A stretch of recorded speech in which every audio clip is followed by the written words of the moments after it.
So hello student, welcome to I science. तो आज मैं आपके सामने जो क्वेश्चन लेके आया हूँ JEE मेंस का, वो 2022 का है। चैप्टर है मोशन इन अ प्लेन और टॉपिक है projectile motion. Question discussion start करने से पहले मैं आपको बताना चाहूँगा कि आप देखते होंगे कि मैं जो क्वेश्चन ला रहा हूँ आपके लिए, मैं अलग अलग रैंडमली चैप्टर्स से क्वेश्चन ला रहा हूँ। इसके पीछे का कारण है, आप जो एंट्रेंस एग्जाम देने वाले हैं उसमें क्वेश्चन सब रैंडमली प्लेस रहता है। टॉपिक वाइज तो होता नहीं कि चैप्टर वाइज होगा, सब रैंडम होता है।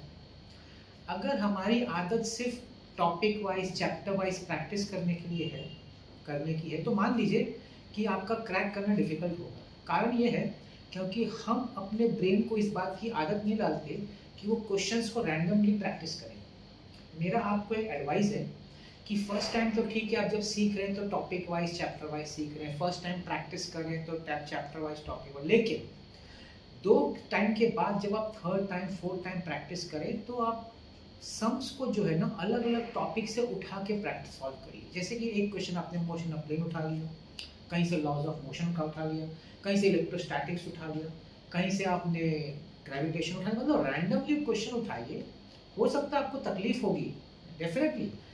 क्यों? क्योंकि आपका जो दिमाग ब्रेन है उस तरह से उसको आपने आदत नहीं डाली है, आदत डाली इसकी, क्योंकि तभी आपको क्रैक करना JEE मेंस आसान होगा।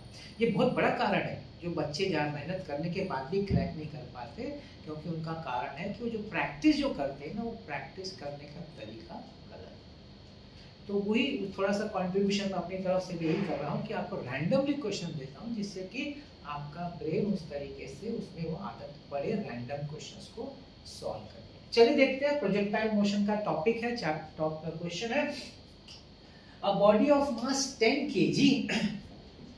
तो मास बोल सकते हैं, इसका बॉडी का मास जो है 10 kg है, is projected at an angle of 45 degree with the horizontal. तो थीटा जो है वो 45 डिग्री है। The trajectory of the body is observed to pass through a point 20, 10. हम जानते हैं कि जो प्रोजेक्टाइल मोशन होता है वो होता है मोशन इन अ प्लेन, मतलब 2 डायमेंशनल मोशन। जब 2 डायमेंशनल मोशन आ जाता है तो उसमें आपको किसी भी मोशन का कोई भी कोऑर्डिनेट स्पेसिफाई करना है तो उसके 2 कोऑर्डिनेट स्पेसिफाई करने पड़ेंगे, x coordinate along with that y coordinate. इसीलिए उस बॉडी का 2 कोऑर्डिनेट स्पेसिफाई किया। x कोऑर्डिनेट उसका 20 है, y कोऑर्डिनेट उसका 10 है। If t is the time of flight, that is the time period, then its momentum, not exactly time period, time of flight, then its momentum vector at time t is equal to t by root 2। अब time है t by root 2 और पूछा है what is the momentum vector.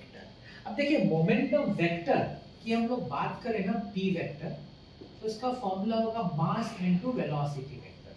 ठीक है, अब मास तो आपको दिया है, मास कितना दिया? 10 kg। चलो मैं लिख देता हूँ 10 kg। अभी आपका जो v वेक्टर है, v वेक्टर, वो सिर्फ एक वैल्यू, मतलब एक अलॉन्ग एक कोऑर्डिनेट या एक dimension, it is along 2 dimensions.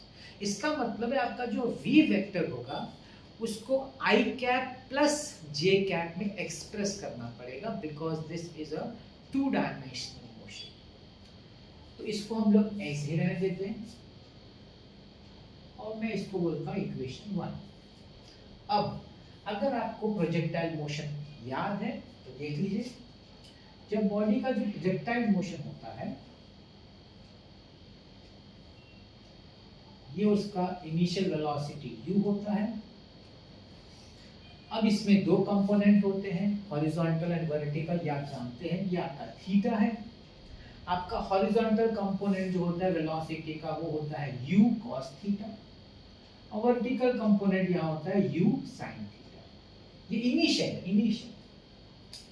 अब प्रोजेक्टाइल में एक इंपॉर्टेंट चीज क्या है, या इंटरेस्टिंग चीज, कि इसका जो हॉरिजॉन्टल कंपोनेंट है वेलोसिटी किसी जगह पे, जैसे कि यहाँ पे आप देखेंगे ना, हॉरिजॉन्टल कंपोनेंट वो u cos थीटा ही रहेगा। Anywhere along the projectile the horizontal component will always remain u cos theta.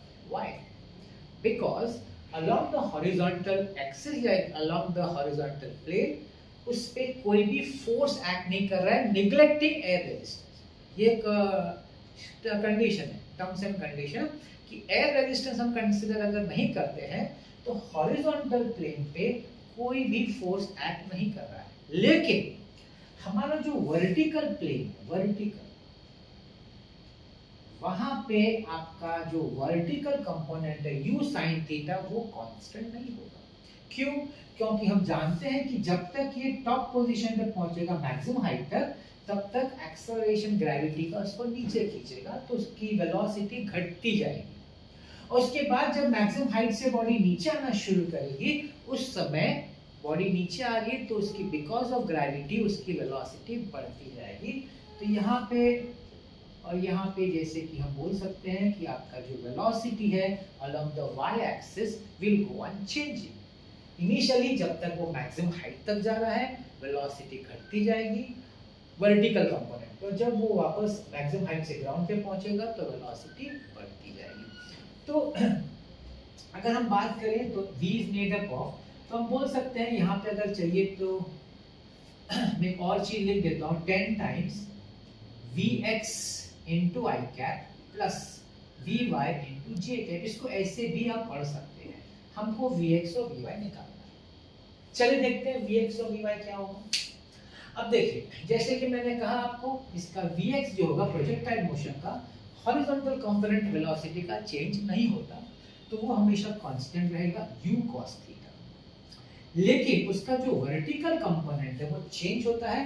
Kinematical equation अगर आप अप्लाई करते हैं, second kinematical equation, sorry first kinematical equation v is equal to u plus at, तो उसमें हम लोग देखते हैं कि वहां पे अगर हम अप्लाई करेंगे वेलोसिटी का फॉर्मूला vy है ना, vy क्या हो जाएगा, u मतलब initial velocity you can say is u sin theta minus at मतलब यहाँ g है एंड t। ठीक, अब हमको देखिए थीटा मालूम है, हमको g भी मालूम है क्योंकि g दिया है, लेकिन हमको u नहीं मालूम और हमको t भी नहीं मालूम। सिर्फ इतना बोला है कि t को लेने का कैपिटल T अपॉन रूट 2, मतलब कैपिटल T शॉर्ट ढूंढना पड़ेगा, हमको कैपिटल T ढूंढना पड़ेगा। चलिए मैं लिख लेता हूँ यहाँ पे, इसको अगर लिखना भी तो है तो लिख सकते हैं u sin theta minus g small t की जगह मैं लिख सकता हूँ t अपॉन रूट 2। तो ये मेरा हॉरिजॉन्टल कंपोनेंट है वेलोसिटी का और ये मेरा वर्टिकल कंपोनेंट है। तो मुझे टाइम ऑफ फ्लाइट t ढूंढना है और इनिशियल वेलोसिटी u ढूंढना है। मैं टाइम ऑफ फ्लाइट पहले नहीं ढूंढ सकता, क्यों? क्योंकि टाइम ऑफ फ्लाइट का फॉर्मूला में है 2u sin theta upon g, मतलब उसमें भी u लगेगा और u मुझे नहीं मालूम। इसका मतलब है हम लोग पहले टाइम ऑफ फ्लाइट नहीं ढूंढ सकते, तो पहले हमको u ढूंढना पड़ेगा, initial velocity.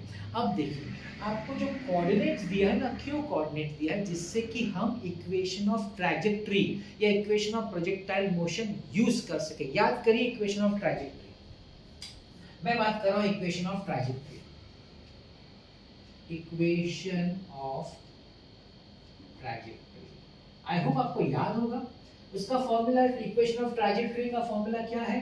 It is y is equal to x tan theta minus half gx square upon u square cos square theta। आपको याद होना चाहिए, ये आपका इक्वेशन ऑफ प्रोजेक्टाइल है या इक्वेशन ऑफ ट्रैजेक्टरी है। अब जो हमको कोऑर्डिनेट्स दिया है ना 20 10, हम यूज कर सकते हैं ना, y की जगह हम 10 यूज कर सकते हैं और x की जगह 20। तो यह हो जाएगा 10 is equal to 20 tan 45 angle दिया हुआ है minus half into 10 into 20 square upon u square cos square 45। ठीक है, अब tan 45 तो 1 होता है, तो ये हो जाएगा 10 is equal to 20 into 1 minus half into 10 into 400 upon u square into cos 45 1 upon root 2 होता है, स्क्वायर करेंगे तो हाफ हो जाएगा, तो ये हाफ हो गया, तो ये कैंसिल हो गया। अब माइनस को लेफ्ट में ले आते हैं, 10 को राइट में लेके जाते हैं, 10 into 400 upon u square is equal to 20 minus 10 which is 10। तो दोनों साइड का 10 कट गया तो u square is equal to 400, u is equal to 20 metre per second. तो हमको हमारा u मिल गया है, जो हमको u चाहिए था ना वो मिल गया है। एक काम हो गया। दूसरा काम, अब हम टाइम ऑफ फ्लाइट ढूंढ लेते हैं। ऑल्सो टाइम ऑफ फ्लाइट का फॉर्मूला क्या है, 2u sin theta upon g। तो 2 इंटू u कितना है 20 sin 45 अपॉन g 10। तो ये 10 2 जा होगा, 4 into 1 upon root 2, this is 2 root 2 seconds. तो हमको हमारा टाइम ऑफ फ्लाइट भी आ गया।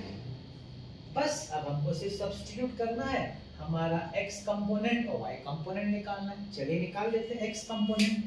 हमारा x कंपोनेंट क्या होगा, हमारा x component vx u cos theta which will be equal to u हमने निकाला है 20 cos 45, 20 into 1 upon root 2, तो ये हो गया 10 root 2। ये मेरा x कंपोनेंट है वेलोसिटी का। चलिए y कंपोनेंट निकाल लेते हैं v1 यहां से, u sin theta minus g t by root 2। तो u हमारा 20 है, sin 45 माइनस 10 इंटू t कितना आया हमको 2 रूट 2 अपॉन रूट 2 कैंसल्स, ये हो जाएगा 20 इंटू 1 अपॉन रूट 2 माइनस 10 2 जा 20, 10 रूट 2 माइनस 20। तो देखिए हमको दोनों कंपोनेंट आ गए, हमको x कंपोनेंट भी आ गया, हमको y कंपोनेंट अभी आ गया। तो हम यहाँ सब्स्टिट्यूट करेंगे टू गेट आवर मोमेंटम। चलिए देखते हैं momentum vector. So p vector is equal to mass 10 into vx। आपका vx कंपोनेंट कितना है 10 रूट 2 i कैप प्लस आपका y कंपोनेंट कितना है वेलोसिटी का 10 root 2 minus 20, 10 root 2 minus 20 j cap multiply करिए 10 10 100 root 2 i cap plus 10 10 100 root 2 minus 10 into 20 is 200 j cap। This is my momentum vector। अब इसको देखिए वो कौन सा ऑप्शन है जो इसको सेटिस्फाई करता है। तो हम देखेंगे it is option number B and that is how you get this answer for the momentum vector। तो इसमें प्रोजेक्टाइल मोशन का दो फॉर्मूला यूज हो रहा है, एक इक्वेशन ऑफ ट्रैजेक्टरी और दूसरा टाइम ऑफ फ्लाइट। हाँ, ये हमको पता होना चाहिए कि मोमेंटम वेक्टर का जब वेलोसिटी निकालना है तो it is made up of two components, एक है अलोंग द x एक्सिस, दूसरा अलोंग द y एक्सिस। क्योंकि प्रोजेक्टाइल मोशन जो होता है वो मोशन ऑफ प्लेन होता है हैविंग टू डायमेंशंस। तो उसका आपको x कंपोनेंट कांस्टेंट रहेगा क्योंकि कोई फोर्स नहीं एक्ट हो रहा है, y कंपोनेंट चेंज होता है क्योंकि ग्रेविटी एक्ट होती है। तो u निकालने के लिए और t निकालने के लिए हमने इक्वेशन ऑफ ट्रैजेक्टरी यूज किया हुआ है, और time period t mean small t time के लिए हमने टाइम पीरियड यूज किया हुआ है। उससे हमको दोनों कंपोनेंट मिल जाता है, हम यहाँ पे सब्स्टिट्यूट करते हैं और हमको ऑप्शन डी मिलता है।